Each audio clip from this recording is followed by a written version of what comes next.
back in the figure review. Today we're reviewing the Transformers 1 Prime Changers Optimus Prime / Orion packs. And this figure is probably one of my favorite Optimus Primes I've got in a while. They did a really good job on this figure. It's just a mainline, and somehow it looks a little better than the Series one. A tiny bit, just in my opinion. But yeah, let's go and get into the video. First, I want to go over is the sculpting, which actually looks really good. I like the silhouette they were to give him, and also no back kibble besides like this little part here, which kind of blends in really well. They did a good job with like minimizing all the kibble that he would have. There's not even any kibble on the legs. It's just really good. He also has a lot of detail on his head. The head sculpt is actually pretty good. I also don't think the face plate isn't really that accurate. There's nothing wrong with it. There's just a lot of detail on it. I actually like it though. On the actual face itself, there's way less detail. This one has like lines on the top, 2 lines on the top. So it's a different thing going on. But it still looks really cool. They did a good job with it. Okay. Now let's go and get to size comparisons. Here he is next to Bumblebee, Core Class Optimus, Kickback, and Siege Optimus. Okay, now let's go and start with accessories. First thing he comes with is his Energon axe, which actually did a good job on.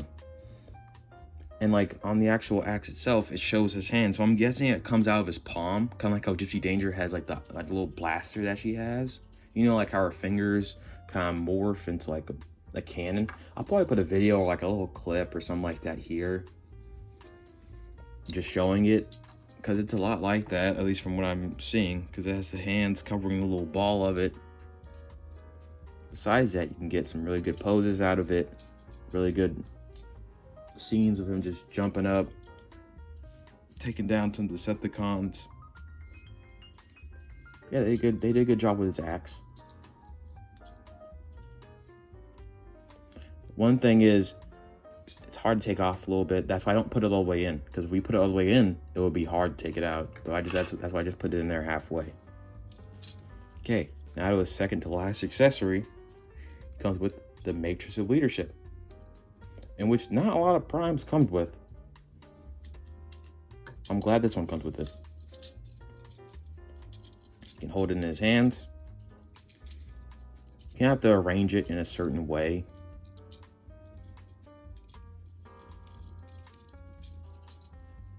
There we go. That's why it looks like it's cut in half, kinda. Now you can hold it from the sides. There we go. I'm holding the Matrix, or you can make him hold it up, like how he does in the movie, like so.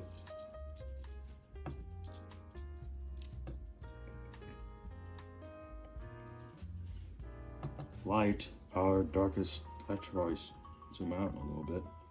Light, our darkest hour. That would be cool to have a scene like that in the movie. Or I'm pretty sure we are getting a trilogy out of this. If they do, we should get like I don't think we should do Unicron, but we should have like a different threat where he has to, hold the Matrix up or do something. That would be really cool. I hope we can actually see the Matrix in action in the movie. This movie's actually, I'm really excited for it. I'm hoping it does good. The animation looks crisp and clean. It looks great. I love it. Okay, and to his last accessory, you can take off his smokestacks and you can turn them into weapons. Little blasters, which is pretty cool. Now on to articulation. It's a ball jointed head. It can go up that far, it's actually pretty far. Look up to the sky. You can put them in flying poses if you want to. For some reason on mine, it's a little, not stiff, but just like I guess there's a bit of plastic poking out or something. I don't know. On this side, it can't really turn all the way around. On this side, it can only go up. They can only go like all the way to there. On the other side, it can only go to there. For some reason, I don't want to break it, so I'm not gonna force it. His arms are all ball joints, so they can swivel all the way around. If you work the transformation joint, it can go up pretty far. bicep swivel. Hinge joint here on his bicep. It can go a little bit past 90 degrees. And his wrist has no articulation besides a little in and out. That's meant for the transformation. If you want to count this, I guess you can count it as a joint too. I guess he has an arcing back. If you want to really work it, you can get him to do this. I don't know if that will look good. Waist swivel, you can swivel all the way around. Actually, when I first got it, this mushroom peg, this waist was kind of pushed out a little bit. So you have to, sometimes, I don't know if it's just me, but if that happens, you just push it in a little bit. And it will work. Swivel all the way around. Thighs are on ball joints. So you can kick out that far. They can kick back that far. And they can go out that far. Thigh swivel. Swivel all the way around. And a knee bend that is at 90 degrees. The only thing that he's really missing is a ankle pivot. And you'll have like some of the best articulation. But I know they didn't do it because transformation group, which we're actually about to get in right now. First thing you want to do is fold up the head. Swivel the arms around. Fold in the wrists. Swivel down the smokestacks.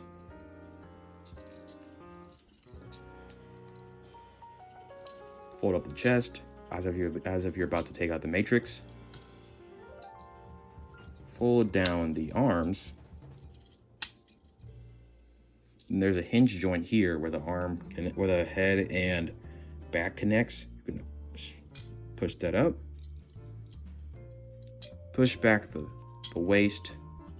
Fold these down a little more. Like so. Fold this down. Then swivel this around. And push in. You should hear like a little click. Now, this isn't in the instructions, at least I don't think so. But I like to do this first before I do anything else. These bits are on pegs. You unpeg this part. Like so. And there's a peg here.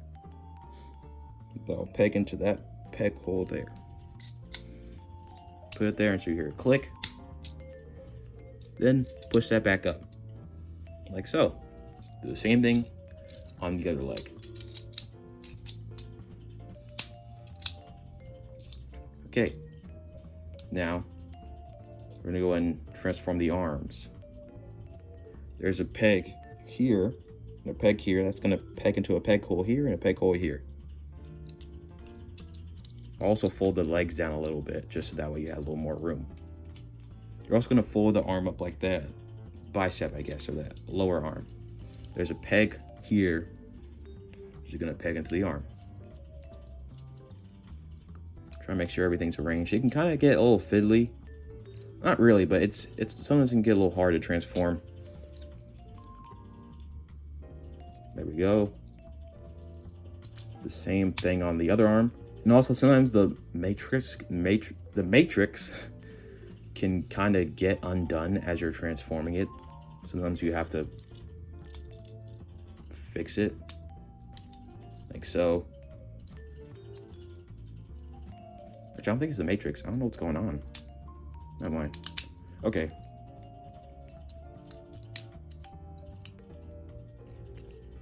There we go.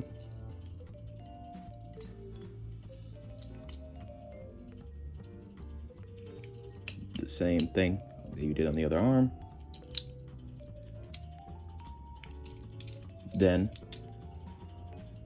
there are pegs here and here. You're gonna peg it into the peg hole on the arm, on the energon axe. You're gonna peg it in, and there's a little peg that the hilt, or I guess the ball of the thing pegs into on his behind here. And there's this full Cybertronian truck mode, which actually looks really cool. The designs for this movie, just the truck mode and the robot mode, are looking great so far. This figure's truck mode is really cool. I like it. They did a pretty good job There's still a little bit of kibble on the back, like the arms poking out or the legs. That's just part of that's just part of Optimus Prime. There's always something poking out, usually not the arms, but the legs always poke out on the cab. But yeah, that's it for this review. If you guys liked it, please like and subscribe. All you guys have a great day. King Studios signing off. We roll out.